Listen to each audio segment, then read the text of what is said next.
Samedi dernier, le 18 février, c'était l'effervescence en région parisienne. Les joueurs de Pokémon Go étaient à l'affût car des événements spéciaux étaient organisés dans toute l'Europe dans les centres commerciaux Unibail.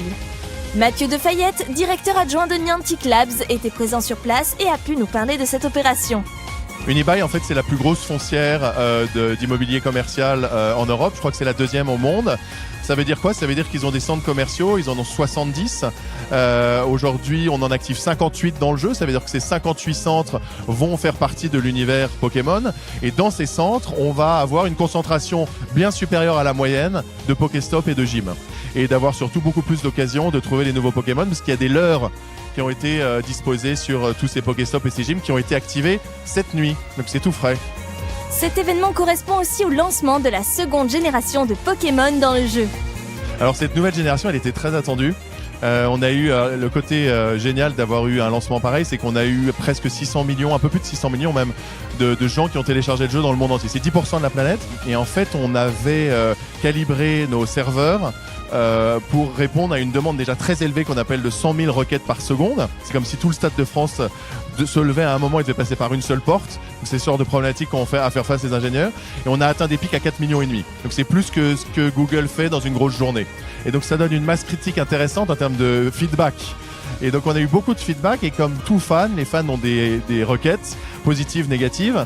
Et le problème, c'est que l'équipe était super concentrée pour faire en sorte que le jeu soit déployé, tienne le coup. Et on n'a pas eu le temps, en fait, vu la taille de l'équipe, encore une fois une petite équipe de 60 personnes, une quarantaine de développeurs, de répondre à beaucoup de demandes, notamment pour les fans qui cherchent des Pokémon qui avaient trouvé l'essentiel des Pokémon de la génération 1, de voir la génération 2 arriver. Donc elle aurait dû arriver un peu plus tôt si on n'avait pas eu un tel succès. Elle est arrivée il y a 2 jours et c'est sympa de se retrouver ici d'ailleurs au 4 temps et de voir que tous les fans sont là au rendez-vous pour chercher les nouveaux Pokémon.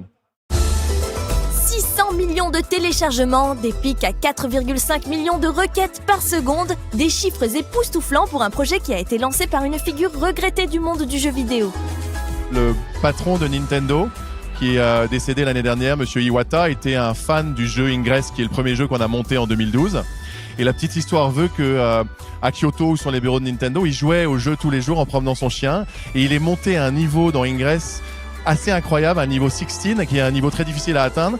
Et il s'est dit, c'est l'avenir du jeu vidéo, c'est quelque chose auquel je joue spontanément tous les jours en me promenant.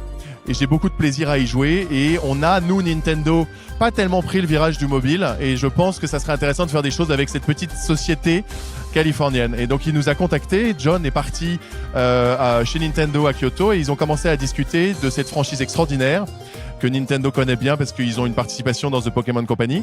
Et Pokémon, en fait, ça coulait de source. C'est une des plus belles franchises de jeux au monde. Je crois que c'est la 2e après Mario. Et ça a cette magie, c'est que ça se passe dans le monde réel avec des petits monstres qui existent selon un environnement prédéterminé. Donc on trouvera jamais un poisson dans l'herbe et jamais un oiseau quand il n'y a pas d'arbre en général. Et du coup, ça se calait bien par rapport à notre plateforme où l'idée c'est de créer des rencontres dans le monde réel avec des objets virtuels. Et c'est comme ça que la magie a pris. Au départ par la passion d'un de nos produits par un des grands patrons du jeu vidéo. Et pour Niantic, cette deuxième génération de Pokémon n'est qu'une étape. Tout l'aspect collaboratif du jeu reste encore à construire. Alors il y a une étape qui nous tient très à cœur, c'est l'aspect activité. C'est-à-dire la possibilité de montrer, et j'aime bien le petit clin d'œil avec No Life aussi, le petit pied de nez sur le fait que cette vision un peu trop caricaturale du joueur de jeux vidéo qui est un peu isolé, qui joue tout seul, en fait elle est en train d'évoluer énormément avec le jeu sur mobile et notamment le jeu en réalité augmentée géolocalisé comme on le développe, où finalement une bonne partie du jeu se passe avant et après le jeu lui-même. Donc comme pour un match de foot où finalement on passe pas mal de temps avant à préparer et en troisième mi-temps, nous ce qu'on va essayer de développer c'est ce côté collectif que tout le monde attend dans le jeu, qui a très bien marché sur Ingress, notre jeu précédent et qui continue à marcher, où les joueurs vont avoir des vraies raisons d'aller ensemble chercher certains Pokémon, où ils vont avoir des raisons de se retrouver pour échanger des Pokémon d'autres régions. Donc tout cet aspect collectif, c'est quelque chose qu'on n'a pas encore eu le temps de lancer et sur lequel on est en train de travailler.